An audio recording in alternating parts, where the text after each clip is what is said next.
everybody, Erica Serwin here from Pink Buckaroo Designs. I've got a Merry Moose project for you today. This is a 3D treat box that I designed to perfectly fit one of these Andes mint snap bars. You've probably seen these. They give them out in restaurants. My daughter loves these. And I saw these at Target and I thought, let's make a box to fit that perfectly. It's called a snap bar. Now, if you can't find them locally, on my blog, I've linked you over to where I found them on Amazon. Of course, you know, Amazon has everything, so you can order them over there if you need to. An inexpensive treat, and it feels a little fancy because these are always kind of, I don't know, when my kids get these at a restaurant, they get very excited. So it's kind of a special, unique little treat. Now I'm using, like I said, the Merry Moose bundle. This is in the 2020 August to December holiday catalog. It's a mouthful. It's the current holiday catalog. That's what I call it. And it was in our holiday catalog last year in 2019, but it sold out. The punch sold out so quickly that not very many people got it. So it's a returning favorite. So if you didn't get it last year, get it. It's so, so, so cute.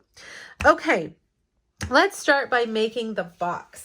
Now, you guys, over on my blog, if you click on the link here on YouTube, it'll take you over to my blog where I have a Facebook Friday post with 3 Merry Moose projects. This one is there along with this PDF. You're going to need the PDF. It has everything that I'm using as well as the measurements. It's free. Save it, print it, download it, whatever you want. Okay, so 4.5 by 8.5 piece of cherry cobbler cardstock. We're going to score the short side at 1/2 inch.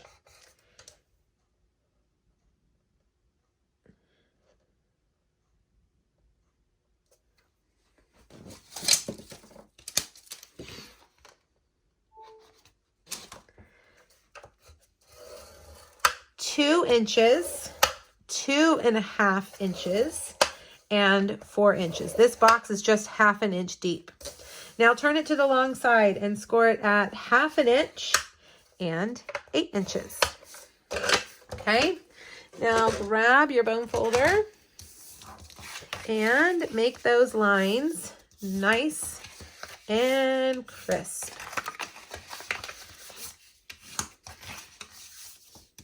Okay, there we go. Okay, now grab your scissors. And on one side, it doesn't matter which side, on one side, you want to cut off these little squares, okay? Just on one side. And then cut this tab, cut the corners off. All right, now we're just going to cut, and cut. All right, cut, and cut. Okay, now pretty easy, right? Grab your Stampin' Seal Plus and run it all the way down that long and skinny tab. Fold your box in half, and then you'll fold over that side, and it will perfectly make your little box. Okay, so now we're going to fold in those sides and put some adhesive on the outside tab, fold that in, and then you can slide this in, and I'm not going to adhere the top. I'm just going to fold it, and we're going to tie ribbon around it. I have already cut a piece of the Gilded Autumn Designer Series paper. Isn't that houndstooth so cute? I thought it went really well with our moose and our little wood scene. The DSP is 1 3/8 by 7 3/8, and it should fit on the box perfectly. Now, grab your ribbon. This way, the recipient doesn't have to tear the box apart to get into it.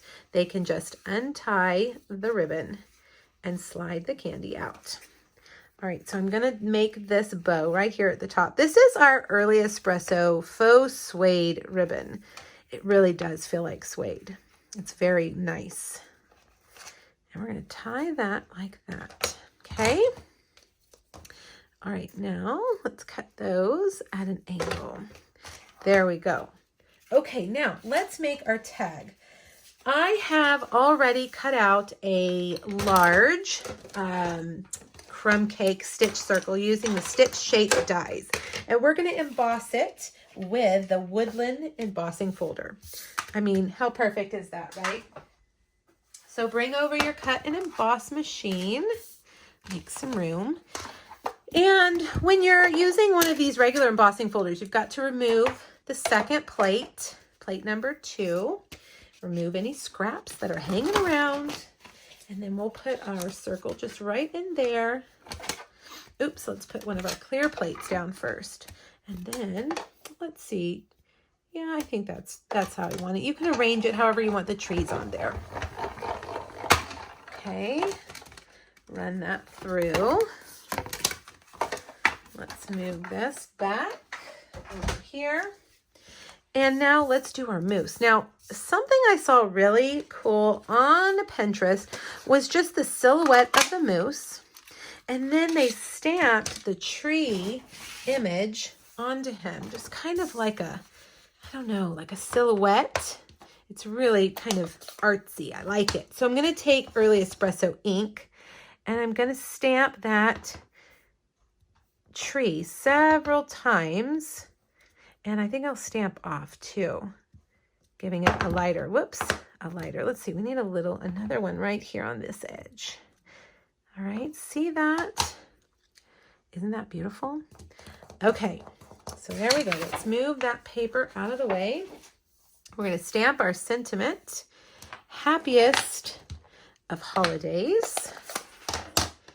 And we're going to just stamp this right here on a piece of Whisper White, just a scrap in Cherry Cobbler to match our cardstock. Then grab your trimmer. Let's see. Here's my trimmer. I actually have it. Usually I'm thinking, where is it? I drag it all over the place. All right, I'm going to set this down, get all of my scrap pieces out. Goodness, scrap everywhere. And I'm going to cut it down just to the height and width of the words. So just a rectangle that frames the sentiments perfectly. Okay, now let's put it together. I have already cut out a Mossy Meadow pine tree from the Pine Woods dies. And I'm going to take a mini dimensional, if I have any left on here, mini dimensional, and I'm going to put it here. It's going to be hidden by the moose, so I'm not going to worry about it being seen. Although, look, you don't really even see it. I'm going to put that there. Then I'm going to get a regular dimensional and put that right there. And then, back to our mini dimensionals. I have these two in the middle. I wonder if they're still sticky. They are. Sometimes when I don't use them, I stick them back on so I can use them later. But they're not always sticky after that. All right, and we'll put this down here. Happiest of holidays. Okay, now all we need to do is stick this on. I really think that this would make a great project if you needed to make a bunch of them. Sometimes projects are not designed for mass production, right? It would just take you forever. But this one, because the stamping is simple and the punching is simple, I think you could do it easily lots of times. So give it some thought. You can buy those Andes mitts in bulk. And why don't you make these for maybe your office, for your kids' school, for your neighbors? And it makes a really fun treat. Now, also remember, if you change the sentiment, this could be a great party favor. Maybe if you had a birthday party for a child that had, like a woodsy camping theme, this would make a great party favor. So just always remember, if you change the sentiment, this can be multiple occasions. All right, you guys, hop over to my blog, grab that PDF, check out the 3 other Merry Moose projects I have, and let me know if you have any questions. Thanks, everybody. Bye-bye.